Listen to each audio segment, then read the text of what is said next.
চার বাংলাদেশি অনুপ্রবেশকারীকে গ্রেপ্তার করলো লালগোলা থানার পুলিশ। মঙ্গলবার রাতে লালগোলার ভবানীপুর মোড় এলাকায় ওই চারজনকে ঘোরাফেরা করতে দেখে পুলিশ। সন্দেহ হওয়ায় পুলিশ তাদের আটক করে জিজ্ঞাসাবাদ করে, কিন্তু ভারতে প্রবেশের কোনো বৈধ কাগজ না দেখাতে পারায় পুলিশ তাদের গ্রেপ্তার করে। পুলিশি হেফাজতের আবেদন চেয়ে বুধবার ধৃতদের লালবাগ মহকুমা আদালতে তোলা হয়। মানসিক স্বাস্থ্যের জন্য সবার আগে যে নামটি মনে ভেসে ওঠে, সুস্থ মনের ঠিকানা মনোবীক্ষণ। যোগাযোগ নাম্বার 7477799516।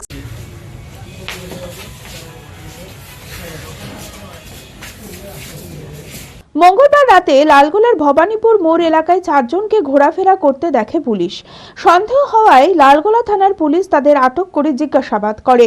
তারপরেই পুলিশ জানতে পারে তারা চারজনই বাংলাদেশি, কিন্তু ভারতে প্রবেশের কোনো বৈধ কাগজপত্র দেখাতে না পারায় পুলিশ তাদের গ্রেপ্তার করে। জানা যায় 5 বছর আগে দক্ষিণ ভারতে নির্মাণ শ্রমিকের কাজে এসেছিল এই বাংলাদেশিরা। ভগবানগোলা যাওয়ার পরিকল্পনা ছিল তাদের। পুলিশ হেফাজতের আবেদন চেয়ে বুধবার ধৃতদের লালবাগ মহকুমা আদালতে তোলা হয়। ওই চারজনের সঙ্গে আর কোনো বাংলাদেশি ভারতে প্রবেশ করেছে কিনা, তাদের অন্য কোনো উদ্দেশ্য রয়েছে কিনা, এই সমস্ত কিছু খতিয়ে দেখতে গোটা ঘটনার তদন্ত শুরু করেছে লালগোলা থানার পুলিশ।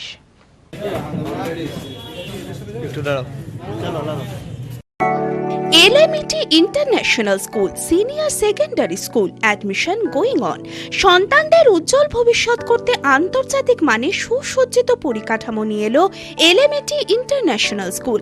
থাকছে আধুনিক মানের পড়াশোনা, গান, নাচ, কম্পিউটার, ফিজিক্স ও কেমিস্ট্রির অত্যাধুনিক ল্যাবরেটরি, খেলাধুলার সুবিশাল মাঠ, ক্যান্টিন সহ আরও অনেক কিছু। রয়েছে সুসজ্জিত হোস্টেলে থাকা সুব্যবস্থা। ছাত্রছাত্রীদের যাতায়াতের কোনো চিন্তা নেই, রয়েছে বাস পরিষেবাও। আমাদের ঠিকানা বোরগাছি, বলরামপুর, মুর্শিদাবাদ। ডোমকলেও আমাদের শাখা রয়েছে। ঠিকানা গাবতলা ভাতশালা, ডোমকল, মুর্শিদাবাদ। অপর শাখা চোয়া, হরিহরপাড়া থানার পাশে।